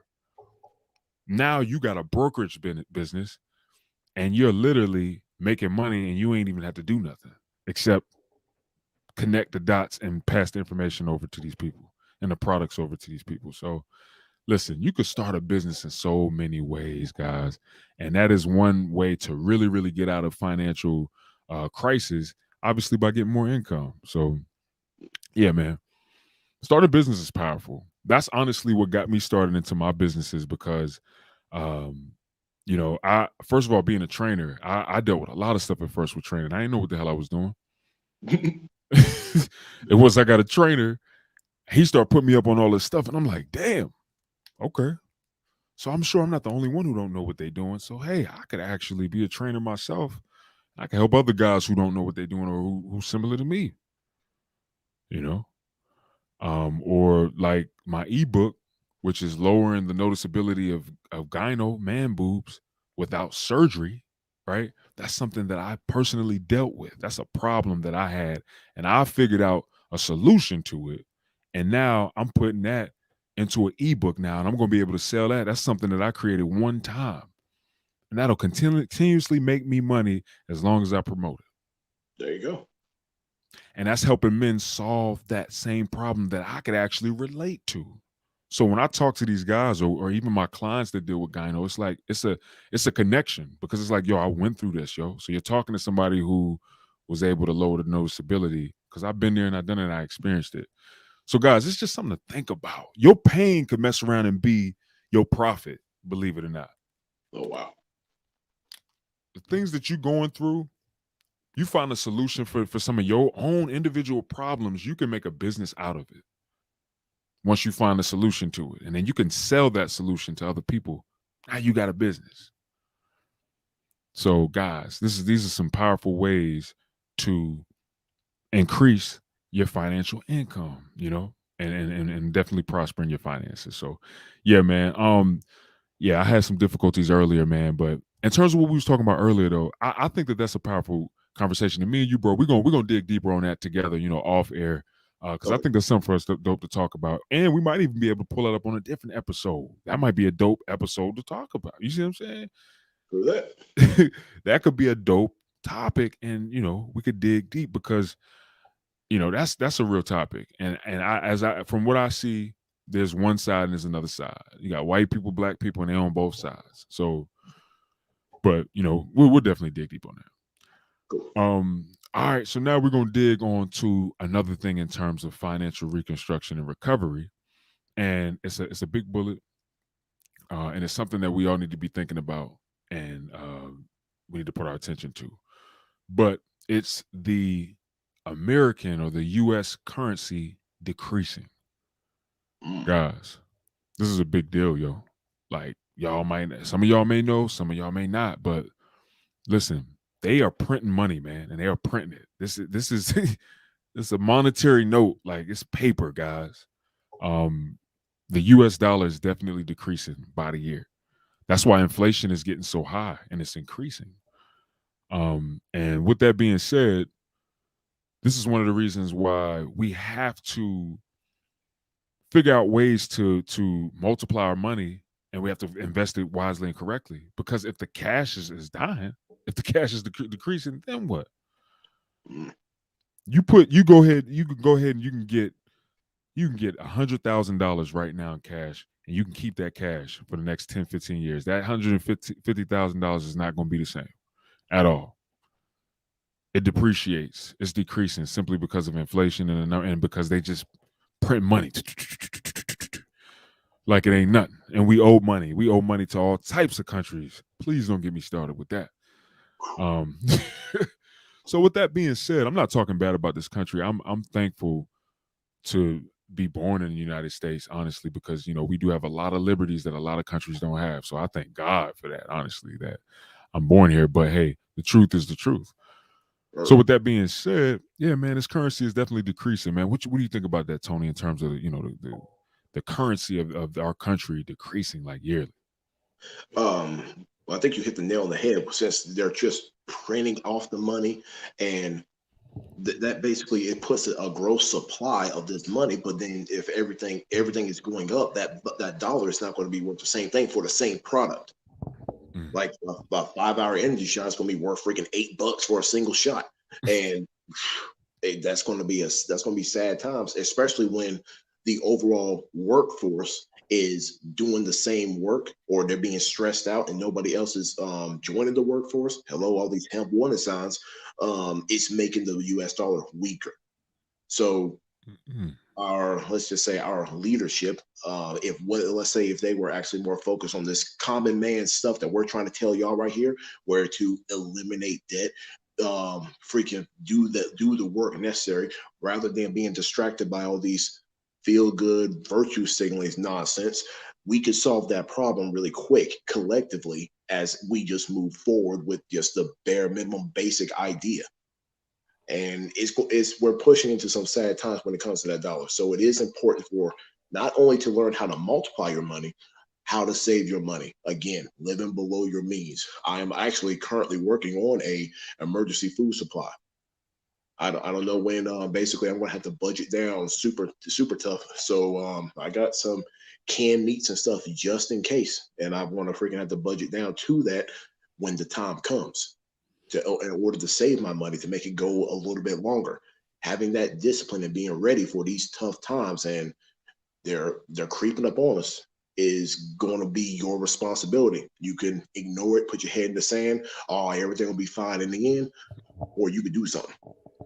Yeah, man, I totally agree with that, Tony, man, for sure. Like, yeah, with the dollar decreasing, it does come with a lot of things. I mean, they already talking about a recession is definitely another recession is definitely going to be coming pretty soon here.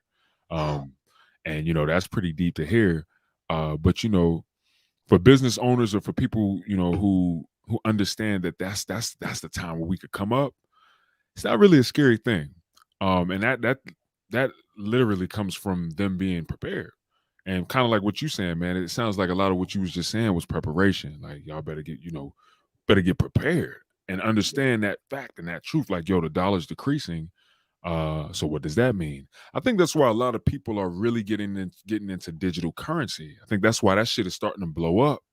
Mm. Simply because, yo, how much is one Bitcoin worth? It's got to be up in about 46,000, 47. It might be more now.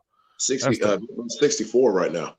Look at that shit. Last time I looked, I looked. I think it was like it's been a while, but it was like in the 40s or 50s. Now it's 60 something thousand. And that's one Bitcoin. It makes me think. This entire world is moving into a digital space.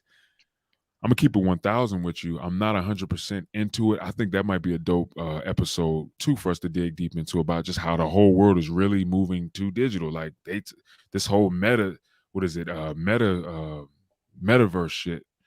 Oh yeah, just heard about that. Yeah, this shit is crazy. I don't know if you had a chance to really dig deep and look into the specific video and like look at Mark Zuckerberg really explain what they trying to do with it.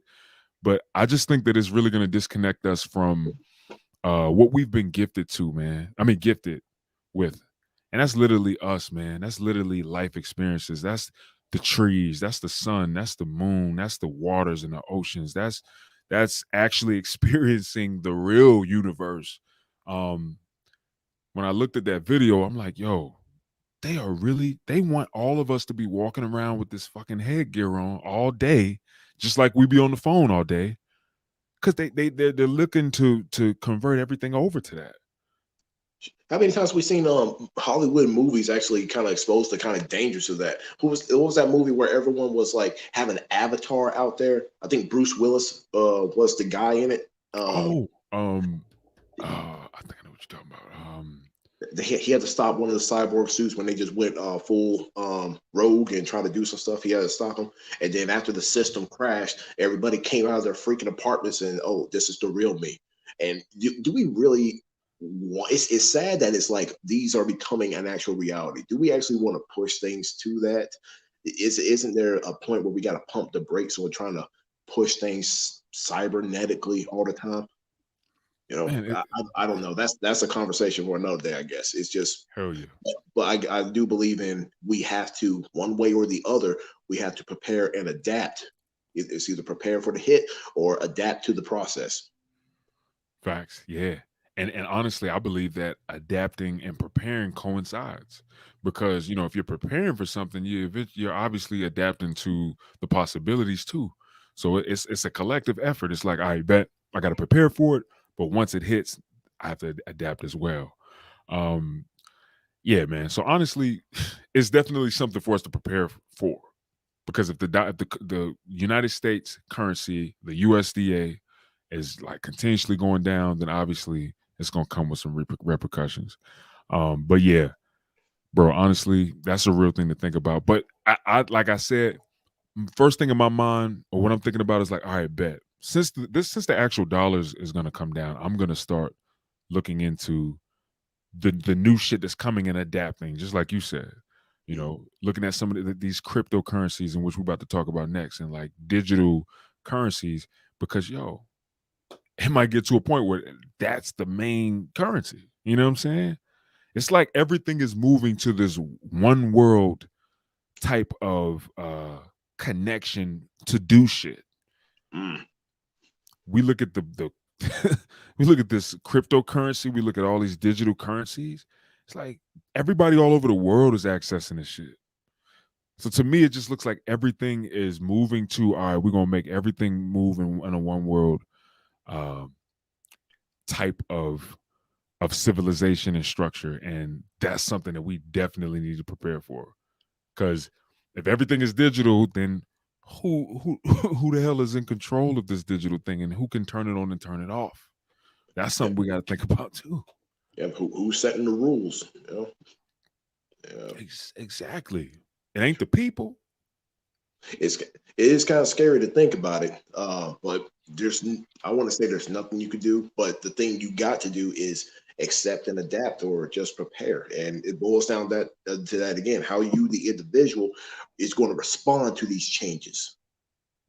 Exactly. That's something I'll talk to my wife about whenever we kind of dig deep, because that's one thing I do like about my wife. We, especially the more and more she's opening up and we open up. We have some deep conversations too. And I like to tell my wife, I'm like, hey, babe, we can't be too focused on the agenda of the powers that be. We need to be focused on our own agenda, you know, because at the end of the day, like you just said, and I tell her this too, whenever we talk about it, I'm like, there's nothing that we can do about what they gonna do. So, the worst thing that we could do is be afraid or be, 1,000% focused on what they trying to do. We need to focus on what the hell we gonna do, you know? Just to tap on that, the Right. more we actually do that, like just us average Joe normies, the more we do that, the less they actually have power because they need that Bingo. power. They need us to comply to have that power. Bingo. I'll throw it out, mad hits right there. So It was a gym. That's the truth. That's the thing. And that's what I also that's why we connect, bro. It's a reason why we connect because even though we have different perspectives on things, I think in a general sense, we see eye to eye with certain things naturally. It's Mhm. energy. You feel me? It's Yes, that sir. it's that it's that virility king energy. You know what I'm saying? Um so with that being said, that's why I be telling my wife, I'm like, babe, you know, that's what they want. They want us to be focused on the things that's out of our control. So then we won't focus on what's in our control. This also applies with finances. If we keep focusing on the things that ain't in our control, we ain't gonna be giving a damn about finances. Our subconscious mind is created to protect and preserve and to preserve us. And that takes up 85% of our thinking power. So all most of the time, our mind is mainly focusing on safety, preservation, and being safe. You know what I'm Mhm. saying? With that being said, if fear got our mind, we ain't thinking about the other stuff. Mhm.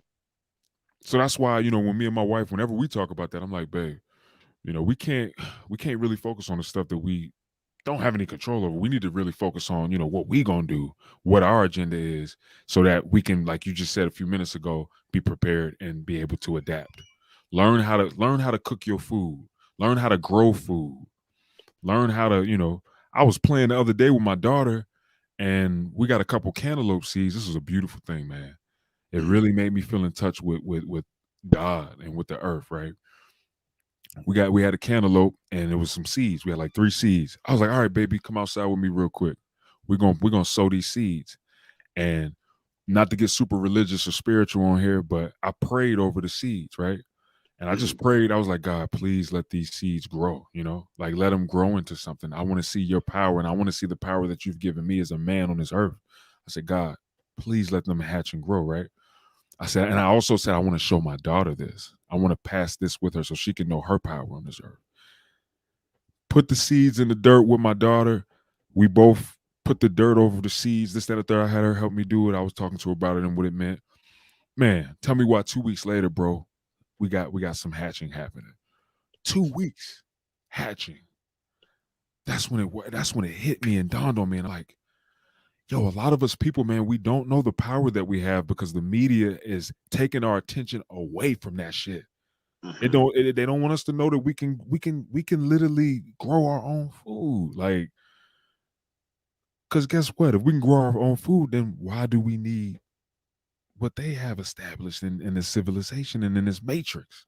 I don't want to get too deep with y'all, but I know you feel where I'm coming from, bro. You are not wrong because, like we said earlier, mentioned about how the closer you get to the source, the more money you actually save. You're willing to get your hands dirty, and that's essentially what you did with your daughter. There, you got your hands dirty to grow a food source. Do you really have to go there? And if more people focus on that, yeah, the freaking corporations or whatever who have a hold on that may take a hit. But oh well, that's the beauty of capitalism. Somebody's going to win, somebody's going to lose. And Yeah. the more we get into the fact of taking care of ourselves, yes, the less these entities have a say in what we do. And that's something a lot of people, especially nowadays, not to go down the political rabbit hole too much, that's something that we need to be aware of. Have you seen that little meme that goes around? It's amazing how these memes are like, have y'all not seen these at all? I'm not a tech guy. I'm not really an internet guy, but it's like What I've you mean? seen this stuff. The meme is where you got the person who's cracking that whip. Everybody's bowing down to him, and then that one person stands up. He's still cracking the whip, and then everybody stands up. He's the one bowing down. I haven't seen that one yet, but Okay, I'm gonna look for it. here's a greater example. A Bug's Life. Oh, okay. You know the Yeah. scene I'm talking about? Yeah. Yeah. Oh, it's the information's out there. The power is yours. I just went Captain Planet on you. So there you go. That's my shit right there. Boy, man, I used to love that show. And look, that's another thing too. We don't have shows telling us that. See, we come from that generation where when we were kids, we had a cartoon telling us the power is yours. Hmm. You know, and these kids they really don't have that. And it just there's a lot we can dig so deep on it, bro.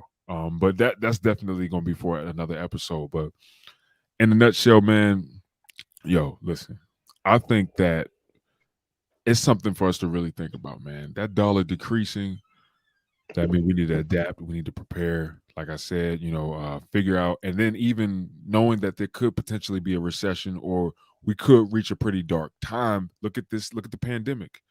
We could be in a situation where shit shut down. This is why we need to learn these key things. Learn how to grow food. Start growing food. Just gain understanding. Know how to start a fire. Know how to just all these different things that people are just overlooking because cash may not be cash no more. You never know. So, but yeah, in a nutshell, man, with just this whole financial recovery and reconstruction, guys, I really truly think that these things are key, and these things could really, really help a lot. You know what I'm saying? Budgeting, investing, you know, um, starting a business, understanding that money is decreasing and what that means and what we could do to still grow and still grow financially. These are all key things to know. Um, okay, we got to hold up now. We got a comment from Sharon real quick. Go ahead and check that out.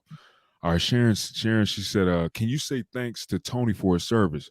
Yo, Tony, thank you for your service, man. I know I've told you before. I think it was like when we around time we first met. But yeah, Thank you for the support. bro, I appreciate that, and I'm thankful for you and everybody who has served, man, because it it takes a lot of courage, it takes bravery, and we need that, man. We definitely need that. So I really appreciate that. I'm glad she said something about that. But yeah, appreciate that, bro. Let's see. She said on Thursday here in Australia, AU, I will be doing the same for my grandfather. Okay, so I guess she meant like thanking the grandfather for his service. That's awesome, man. That's a wonderful thing. She also said if you buy straight from the farmers, you will save money. That's a fact. Next, right to the source. And it's better food, it's better quality. It's the real organic, literally coming from the ground. So yeah, man, that's this powerful point. That's awesome. Yeah, man. But yeah, so listen, I think we was able to definitely dig deep on this episode in terms of that and in terms of finances. And this won't be the last one. We definitely gonna do some other ones to really focus on some other key things about finances. Uh, but yeah, you got anything you want to say, man, before we end this episode, Tony? You want to talk to him about something? Just a quick roundup. Keeping those obligations low. Don't jump into situations that you are not prepared for. Take your time. Men, especially, understand we're not under the pressure of the biological clock. Time is on our side. It's just how you prioritize. Um, build up that safety net, that preparation that we talked about, that FU fund. You get that shit nice and saved up and move that into that disposable income level where you're able to multiply. So if sticking to that, it's boring, it's not sexy, it's not appealing at all. But Mhm. if you stick to it, it's the life you'll have at a later point. Boom, because you ain't gonna be kidding for you ain't gonna be a kid forever. And I'm an example of that. Luckily, I wasn't a kid too much. Lastly, oh, and about the whole, like you said about the grid failing, this is a warning to women. I'm going to steal a page from E-Man 67. Mhm. When I'm sorry, not E-Man 67. Damn, what was his name? RPM. That's his name. RPM. When the power goes out, feminism will go right along with it because Mhm. who are the ones right now talking about survival? And what are y'all gonna do? Because y'all got your oh, we can do it just like that. That's because of the safety we currently have. Once that grid goes down, y'all gonna be quiet. All of a sudden, somebody's making a sandwich. Yeah, they're gonna be quiet and scared at the same time. I'm Like, just oh saying. Lord. They're gonna be like, oh, So yeah, just keep your head down and just stick to what's tried and true, and we could pull this together. And the powers that be, the more you put yourself to where you don't need them, then they got nothing. They have no power without you complying. Please understand that. Put that in facts. whatever field you want. Heck yeah, man. Totally agree on that, bro. That powerful information, man. And for me too, I just feel the same, man. Get live below your means. Don't try to, keep up with the Joneses. Forget the Joneses. See what the hell is going on with the Joneses, because I tell you right now, they probably struggling. And they probably everything look nice, cool, whip look dope. Outside of the house look beautiful. Grass is always cut. They smiling when they coming out the house, but talk to them and see what's going on in the house and behind closed doors. You'll probably find out a lot of crazy stuff. So yeah, I'm trying to keep up with the Joneses. I think that's one of the biggest things that we do, especially in the Black community, man. It's trying to look rich. And I know you said something about that, and I can't believe I ain't think to dig into that. But yeah, don't be trying to look rich, man. Just get rich.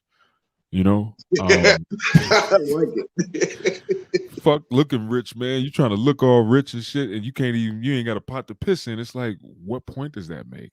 My guys, especially my Black people, man, stop buying all this Balenciaga, Christian Louis Vuitton. Stop buying all this Gucci, man. You spending 700 on a belt, like that's ignorant. Stop buying these shoes for $1,000. It's stupid. It's stupid, man. Guys, fuck looking rich for people. Let's get rich. All right. And get our money together. Learn about money, learn about finances. Invest that 1,000 into learning more about money. Pay somebody who's rich and successful.